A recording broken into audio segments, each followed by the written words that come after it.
दोस्तों, मैं Sarla Yadav SY Hindi platform channel पर एक बार फिर से आप सभी का हार्दिक अभिनंदन करती हूं।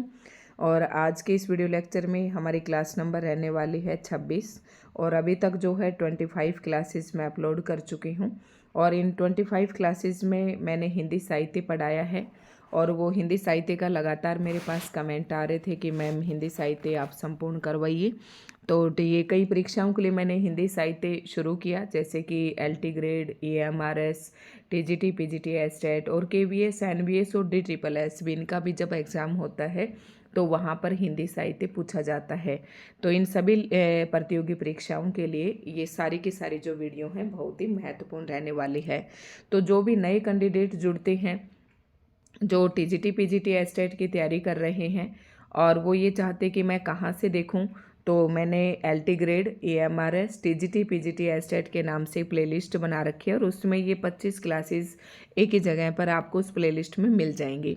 साथ ही SY हिंदी प्लेटफॉर्म के नाम से मेरा टेलीग्राम चैनल है, आप उस टेलीग्राम चैनल को ज्वाइन कर लें और सर्च करके, और जैसे जो भी वीडियो मैं यूट्यूब पर अपलोड करती हूँ वो सारी वीडियो मैं टेलीग्राम चैनल पर भी शेयर करती हूँ। तो जो बच्चा ये चाहता है कि किस डेट में मैम ने कब कब और क्या क्या पढ़ाया, तो टेलीग्राम चैनल पर एक बार विजिट कर ले, उस पर भी मैं वीडियो शेयर करती हूँ। कोई अनाप शनाप चीज़ें नहीं डालती हूँ, बस कुछ HPSC की इन्फॉर्मेशन होती हैं जो वो मैं डालती हूँ, जो इम्पोर्टेंट नोटिस होते हैं, तो आप वहाँ से भी देख सकते हैं। तो दोस्तों, इन वीडियोज़ में मैंने क्या पढ़ाया है उसकी हम बात कर लेते हैं। तो इन वीडियोज़ में मैंने पढ़ाया भक्ति काल, और जैसा कि आप सभी को पता है कि हिंदी साहित्य जो है उसको 4 भागों में बांटा गया है। सबसे पहले आदिकाल आता है, तो आदिकाल हमने बिल्कुल संपूर्ण कर लिया है। उसके बाद आता है नंबर 2 पे भक्ति काल, और भक्ति काल अभी हमारा चल रहा है और अंतिम चरणों पर है। आज शायद मैं इस भक्ति काल को भी संपूर्ण कर दूं, और उसके बाद आएगा फिर रीति काल और फिर आधुनिक काल। तो अभी हम भक्ति काल पर हैं, और भक्ति काल के अंदर क्या है मैं कई बार बताती हूँ कि भक्ति काल में 2 धाराएं प्रवाहित हो रही थी, एक तो सगुण धारा और दूसरी निर्गुण धारा। तो निर्गुण धारा के अंदर हमने संत काव्य और सूफी काव्य संपूर्ण कर लिया है, और सगुण धारा के अंदर हम पढ़ेंगे राम काव्य और दूसरा पढ़ेंगे कृष्ण काव्य। तो आज तो ख़त्म नहीं होगी, अभी कृष्ण काव्य हमारा रहता है, राम काव्य आज शायद हमारा 100% जो है कंप्लीट हो जाएगा। तो दोस्तों, आप सभी नए जुड़े हैं तो चैनल को सब्सक्राइब कर लें अगर आप बिना सब्सक्राइब किए हुए वीडियो देख रहे हैं, और वीडियो आपको अच्छे लगे तो लाइक एंड शेयर ज़रूर करें। अब आपको पीछे का मैं पहले दिखा देती हूँ कि कल हमने कहाँ पर छोड़ा था। तो आचार्य केशव जो है ये भी राम भक्त कवि थे, और इनकी रचनाएं मैंने सारी बताई, इनका प्रकाशन वर्ष बताया, अध्याय, प्रकार और विशेष, यानी कि इनकी जो रचनाएं थी उनका विषय क्या था, ये सब बातें हमने डिटेल से डिस्कस करी और सारी बातें मैंने बताई इसी टेबल के अंदर। तो उम्मीद करती हूँ कि आप सभी ने अपने नोट्स बना लिए होंगे, और आज की वीडियो में हम उससे आगे बढ़ते हैं, और शायद ये राम काव्य का हमारी लास्ट वीडियो होगी। तो बहुत ही पेशेंस के साथ, धैर्य के साथ वीडियो को देखें, अपना पेन कॉपी निकालें और साथ ही साथ अपने नोट्स भी बनाते जाएं। साथ ही दोस्तों, आप ये भी पूछना चाहेंगे कि मैं कौन सी बुक से पढ़ा रही हूँ, तो मैं सरस्वती पांडे, गोविंद पांडे, इन दोनों ही गोविंद पांडे, इन दोनों ही राइटर के नाम से ये बुक है। तो इस बुक में आप ख़रीद सकते हैं अगर आपको अच्छी लग रही है तो। बाकी मेरा इस यहाँ से कोई कंसेशन नहीं है, कहीं आप ये सोचें, मुझे अच्छी लगती है। और जो भी स्टूडेंट बिल्कुल न्यू है, जिसे हिंदी साहित्य बिल्कुल पढ़ाई नहीं है, तो उसके लिए तो बहुत ही अच्छी है। अब दोस्तों, शुरुआत करती हूँ जहाँ से मैंने छोड़ा था। केशवदास के बारे में हमने पूरा पढ़ लिया था। तो आचार्य विश्वनाथ प्रसाद मिश्र, डॉक्टर नगेंद्र, गणपति चंद्र गुप्त प्रभृति विद्वानों ने केशवदास को हिंदी में रीति काव्य का प्रवर्तक माना है। प्रभृति विद्वान है, ये किसी का नाम है, ठीक है। तो यहाँ पर क्या कहा है कि ध्यान से रखना है, हिंदी में रीति काव्य का प्रवर्तक किसको? केशव को। मैंने कहा था कि कुछ विद्वान हैं जो केशव को भक्ति काल के अंदर लेते हैं, और कुछ विद्वान हैं जो आचार्य केशव को रीतिकाल का प्रवर्तक मानते हैं। अब आप ये देखें कि हिंदी साहित्य की जो शुरुआत है, यानी कि हिंदी के अंदर कोई भी अगर काल आता है तो वो किसी एक पॉइंट से शुरू नहीं होता है। कुछ रचनाएं यहाँ से भी लिखी जाती, दिखे धीरे धीरे वो अपने अंतिम निखार पर आता है, और वहाँ से फिर एक युग का एक शुरुआत हो जाती है। तो ठीक इसी प्रकार से था, कुछ केशव जो है भक्ति काल के अंतिम में आए, और फिर इनको रीतिकाल का प्रवर्तक हम कह सकते हैं। तो कुछ ऐसा ही है। ये प्रश्न काफ़ी इम्पोर्टेंट है, पूछा जाता है कि रीति काव्य का प्रवर्तक किसने किसको माना है। तो याद रखना है, डॉक्टर नगेंद्र किसको प्रवर्तक मानते हैं, केशव दास को। गणपति चंद्र गुप्त भी किसको मानते हैं, केशव दास को। और विश्वनाथ प्रसाद मिश्र भी किसको मानते हैं, केशव दास को मानते हैं। ये तीनों इम्पोर्टेंट है, आपको याद रखना है।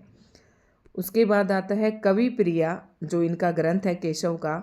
रीति ग्रंथ की रचना इंद्रजीत सिंह की एकनिष्ठ प्रेमिका गणिका वेश्या प्रवीण राय को शिक्षा देने के लिए की गई थी। तो ये पॉइंट तो बस जस्ट आप अपना याद रखना चाहें, कवि प्रिया, ठीक है। ये एक रीति ग्रंथ है, ये सब हम पिछले टेबल पर बातचीत कर चुके हैं।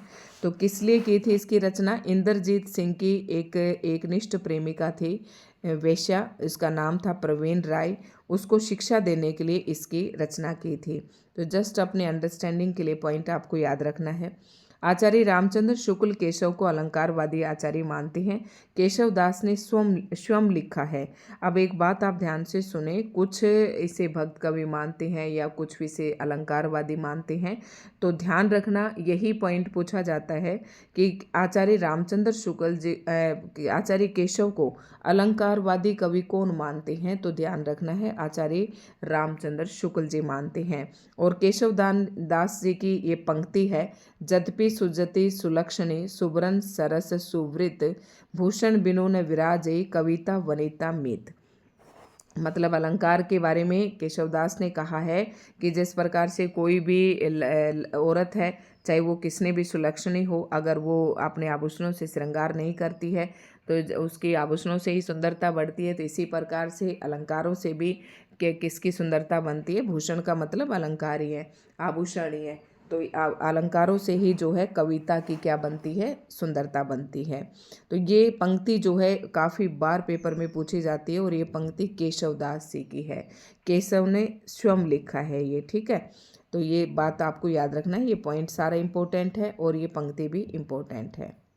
केशवदास जो है भामा, दंडी और उद्भट के अनुयायी थे। जब हम भारतीय काव्य शास्त्र पढ़ते हैं तो उसके अंदर हम भामा, दंडी, वामन, रुद्रट, उद्भट इन सभी को पढ़ते हैं।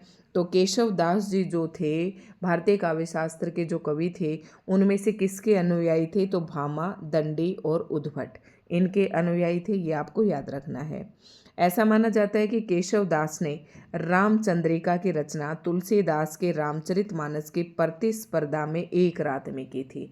ये प्रश्न भी मैंने KVS या पता नहीं DSSB के प्रीवियस ईयर के क्वेश्चन पेपर में देखा था कि एक इसकी जो रचना है रामचंद्रिका की, ये केशवदास की रचना है। इसकी रचना तुलसीदास जी ने एक ही रात में की थी और ऐसा माना जाता है कि तुलसीदास जी ने जब रामचरितमानस की रचना की तो उसी की होड़ में, प्रतिस्पर्धा से आप ले सकते हैं, उसी की होड़ में इन्होंने एक रात में रामचंद्रिका की रचना की थी। तो रामचंद्रिका को लेकर दूसरा प्रश्न क्या पूछा जाता है कि इसे छंदों का अजायब घर भी कहा जाता है। ये प्रश्न भी याद रखना है। आगे आता है, गुमान कवि ने रामचंद्रिका की प्रतिस्पर्धा में कृष्ण चंद्रिका लिखी। अब जैसे रामचंद्रिका लिखी केशव ने, तो एक गुमान कवि थे, उसने क्या लिखी, इसी की प्रतिस्पर्धा में कृष्ण चंद्रिका लिखी। नेक्स्ट पॉइंट आता है, और आचार्य रामचंद्र शुक्ल ने केशव दास की कटु आलोचना करते हुए लिखा है। क्या कहा है रामचंद्र शुक्ल जी का आचार्य केशव को लेकर क्या विचार था, वो इन्होंने इस कथन में बताया है। केशव को कवि हृदय नहीं मिला था। आचार्य रामचंद्र शुक्ल जी कहते हैं कि केशव हृदय से कोई कवि नहीं थे। कवि हृदय मतलब एक कवि के अंदर जो हृदय होना चाहिए वो हृदय केशव में नहीं था। उनमें वह सहृदयता और भावुकता न थी जो एक कवि में होनी चाहिए। वे संस्कृत साहित्य से सामग्री लेकर अपने पांडित्य और रचना कौशल की धाक जमाना चाहते थे। ये बात भी आप देखें, संस्कृत साहित्य से सामग्री लेकर, ये बात मैंने आपको कही है क्योंकि इस रीतिकाल का प्रवर्तक इसीलिए मानते हैं। रीति का मतलब मार्ग या शैली, यानी कि रीतिकाल के जो कवि थे वो संस्कृत आचार्यों की देखो देख रचनाएं कर रहे थे। तो कुछ इसी प्रकार का किसने किया था, केशव ने। और यही बात आचार्य रामचंद्र शुक्ल जी ने कही है कि केशव के अंदर एक कवि हृदय नहीं था, वो सिर्फ बस संस्कृत साहित्य से सामग्री लेकर क्या कर रहे थे, अपने पांडित्य और अपने रचना कौशल की क्या जमाना चाहते थे, धाक जमाना चाहते थे। ये पॉइंट इंपॉर्टेंट है, आप इसे ध्यान रखें। डॉक्टर विजयपाल सिंह ने केशव को कोर्ट का कवि कहा है। तो ये तो किसी के कथन है, कोई कुछ भी कहे, हमें उसी तरीके से ध्यान रखना है, क्योंकि हमारे पेपर में यही पूछे जाएंगे कि इसको किसने क्या कहा है। तो याद रखना है, डॉक्टर विजयपाल सिंह ने केशव दास को कोर्ट का कवि कहा है। केशव दास कृत रामचंद्रिका पर प्रसन्न राघव, हनुमान नाटक, अनर्ग राघव कादंबरी तथा नैषध चरित का प्रभाव पड़ा। यानी कि जो रामचंद्रिका है केशवदास की रचना, उस पर इन रचनाओं का क्या पड़ा है, प्रभाव पड़ा है। तो ये प्रश्न भी कोई इतना इम्पोर्टेंट नहीं है, आज तक किसी परीक्षा में तो नहीं पूछा गया है। आलोचकों ने केशवदास व रामचंद्रिका के संबंध में निम्नांकित कथन है। मतलब अब आलोचना तो हर चीज़ की होती है, जगत में जो कुछ भी आया है उसकी आलोचना करने वाले भी उसके दाएं बाएं रहते हैं। तो जैसे ही केशवदास ने रामचंद्रिका की रचना की, तो इसके भी आलोचक आ गए और उन्होंने केशवदास जी को ये कथन कहे। तो ये कथन परीक्षा उपयोगी हैं, काफ़ी इम्पोर्टेंट है। कवि को दीन न चहे विदाई, पूछे केशव की कविता। ये पंक्ति भी केशवदास के बारे में कही है। अब अगली पंक्ति है नाभादास, इन्हें क्या कहते, तो यहाँ पर किसी आलोचक का नाम नहीं दिया गया है कि ये पंक्ति है किसकी, तो इसे हम भी आपको नहीं बता सकते।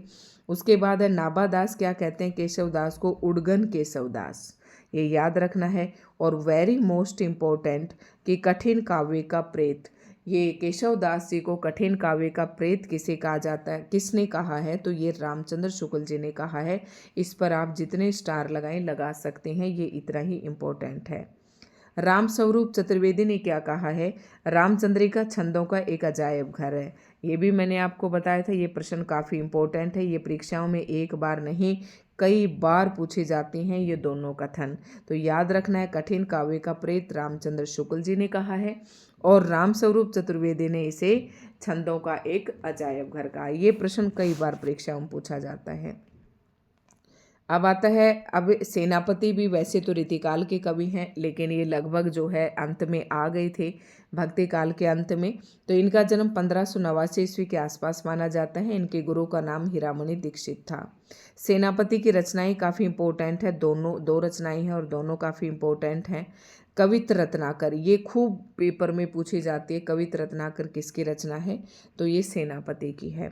इसमें 5 तरंग और 394 छंदों में राम कथा का वर्णन है। याद रखना, कवित रत्नाकर में भी किसका वर्णन है, राम कथा का वर्णन है। इसमें कितने छंद हैं, 394 छंद हैं, और कितने तरंग हैं या कितने अध्याय हैं, तो वो 5 हैं। काव्य कल्पद्रुम, इसे एक रीति ग्रंथ माना जाता है। ये दोनों ही रचनाएं जो हैं किसकी हैं, सेनापति की हैं। आचार्य रामचंद्र शुक्ल ने सेनापति के संदर्भ में लिखा है, ये बड़े ही सहृदय कवि हैं। ऋतु वर्णन तो इनके जैसा और किसी श्रृंगारी कवि ने नहीं किया था। ये पॉइंट आपको यहाँ से नोट करना है। जब मैंने यूजीसी नेट का एग्ज़ाम दिया था तब भी ये प्रश्न पूछा था कि रीतिकाल का कौन सा कवि है जिसने ऋतु वर्णन किया, तो आपको आंसर करना है सेनापति। तो क्या कहा है, रामचंद्र शुक्ल ने सेनापति के संदर्भ में लिखा है, ये बड़े ही सहृदय कवि थे। देखो, ये बात रामचंद्र शुक्ल जी ने एक सहृदय वाला कवि सेनापति को कहा, लेकिन इन्होंने केशवदास को नहीं कहा। ऋतु वर्णन तो इनके जैसा और किसी श्रृंगारी कवि ने नहीं किया, और रीतिकाल के जो कवि थे वो अधिकांश श्रृंगारी कवि थे। ठीक है। सेनापति ब्रजभाषा के कवि हैं और इनका सर्वाधिक प्रिय अलंकार श्लेष है। श्लेष का मतलब होता है चिपका हुआ। ठीक है, तो सेनापति किस भाषा के कवि थे, ब्रजभाषा के, और इनका प्रिय अलंकार श्लेष है। अन्य राम भक्त कवि कौन कौन से हैं, अब यहाँ से आप अपने नोट्स पूरे कर लेने हैं। सबसे पहले मैंने कौन सा बताया आपको, तुलसीदास बताया। तुलसीदास जी के बाद हमने नाभादास बताया, और नाभादास के बाद हमने क्या क्या पढ़ा, ये एक सेनापति पढ़ा। सेनापति के बाद फिर ये एक और था, इससे पहले किसका नाम आया था, सेनापति से पहले आए तो था यहाँ पर नाभादास, सेनापति, और उसके बाद आता है नाभादास, ये हमारे हो चुके हैं। अन्य राम भक्त कवि कौन कौन से हैं, तो प्राणचंद चौहान, इम्पोर्टेंट है ये रचना भी। इनकी रचना है रामायण महानाटक, जो कि 1610 में प्रकाशित हुई। उसके बाद माधव दास चरण आते हैं, तो इनकी रचना है राम राशो और अध्यात्म रामायण। ये इम्पोर्टेंट है अपने नोट्स कंप्लीट करने के लिए। ठीक है। उसके बाद और कौन कौन है, हृदय राम ने कौन सी रचना लिखी, तो हनुमान नाटक लिखी। राममल नाट, फिर उसके बाद लालदास पूछा जाता है, इम्पोर्टेंट है। इन्होंने लिखी अवध विलास 1643 ईस्वी में। कपूर चंद्र त्रिखा, इन्होंने रामायण की रचना की। ठीक है, तो ये कुछ राम भक्त और कवि थे, तो इन सभी को आपको अपने नोट्स कंप्लीट कर लेने हैं। अब देखते हैं, रामायण महानाटक एक संवादात्मक प्रबंध काव्य है जिसमें दोहा चौपाई की प्रधानता है। रामायण महानाटक, मैंने यहाँ पर आपको बताया था, रामायण महानाटक किसने लिखा? प्राणचंद चौहान की है ये रचना। रामायण महानाटक में क्या है, ये बात भी आपको याद रखनी है कि रामायण महानाटक एक संवादात्मक प्रबंध काव्य है। संवाद का मतलब होता है जब दो या के बीच में आपसी बातचीत होती है, और ये रामायण महानाटक प्राणचंद चौहान द्वारा रचित है। इसमें दोहा चौपाई की प्रधानता है। हृदय राम कृत हनुमान नाटक पर संस्कृत के हनुमान नाटक का सर्वाधिक प्रभाव है। इसका एक नाम रामगीत भी है, तो ये भी आप नोट कर लें। उसके बाद आता है पौरुष रामायण नर हरिकृत चतुर्विशंति अवतार चरित्र नामक विशाल ग्रंथ का एक अंश है। और कपूर चंद्र त्रिखा कृत रामायण गुरुमुखी लिपि में लिखी गई। गुरुमुखी किसकी लिपि है? ये पंजाबी की है। तो इसमें कपूर चंद्र त्रिखा ने रामायण लिखी और गुरुमुखी लिपि में लिखी, और इसमें 145 छंदों की ब्रज भाषा की ये क्या है? कृति है। राम भक्ति शाखा के कवियों की कुछ प्रमुख पंक्तियां हैं, तो पंक्तियां मैं आपको दिखा देती हूँ, आप इन्हें नोट कर लें। आरती कीजिए हनुमान लला की, रामानंद जी की है। जय हनुमान ज्ञान गुण सागर, ये भी रामानंद जी की है, याद रखना है। अगरदास जी की कौन कौन सी हैं? तो इनमें इम्पोर्टेंट तो है, पहरे राम तुम्हारे सोवत, मैं मति मंद अंध नहीं जोवत। ठीक है। गोस्वामी तुलसीदास जी की देखो काफ़ी इम्पोर्टेंट है। दोहावली से कौन कौन पंक्तियां हैं ये आपसे पूछी जाती हैं, तो ये 4 पंक्तियां आपको याद रखनी है, ये दोहावली से है। जैसे कि इनकी पंक्तियां हैं, ये चारों आप अपने थोड़ा सा हिंट बना लें तो थोड़ी याद तो आपको करनी ही पड़ेंगी। कवितावली से है, काफ़ी इम्पोर्टेंट है, जब मैंने यूजीसी नेट का पेपर दिया था ये वाले पंक्ति मुझसे पूछी गई थी। गोरख जगायो जोग, भक्ति भगायो लोग, निगम निगोयते सो केले ही छरो, तो ये कवितावली से, और कवितावली किसकी रचना है? तुलसीदास जी की है। बहुत ही इंपॉर्टेंट है ये पंक्ति। उसके बाद मैंने सारी पंक्तियां यहाँ पर ले ली है। दूत कहो अवधूत कहो, राजपूत कहो जुलाव, ये भी तुलसीदास जी की पंक्ति है। काऊ को कह रहा है कि मुझे दूत कहो या अवधूत मतलब सन्यासी कहो, राजपूत कहो या जुलाहा कहो, मैंने किसी की बेटी से अपना बेटा नहीं ब्याया। ठीक है, काहू की जाति मैंने नहीं बिगाड़ी है मैंने किसी की, ये इसने जब कही थी, जब इसने कहा था ना, एक पंक्ति कही थी कि ताड़न के अधिकारी शूद्र नारी, और इनका नाम लिया था इसने, तब कहा था इसने ये पंक्ति। ठीक है। खेती ने किसान को, भिखारी को ने भीख बली, तो ये पंक्ति इंपॉर्टेंट है, तुलसीदास जी की है। मांगी के खइबो, मसीयत को सोइबो, लेबो को एक न देखने को दो, ये पंक्तियां बहुत ही आसान है। इसने उस समय जो सामाजिक माहौल था लोगों का, तो उसके ऊपर लिखा था कि खेती किसान को मतलब ऐसी हालात देश में थी कि किसानों को किसानी करने के लिए खेती नहीं मिल रही थी, भिखारी को भीख नहीं मिल रही थी।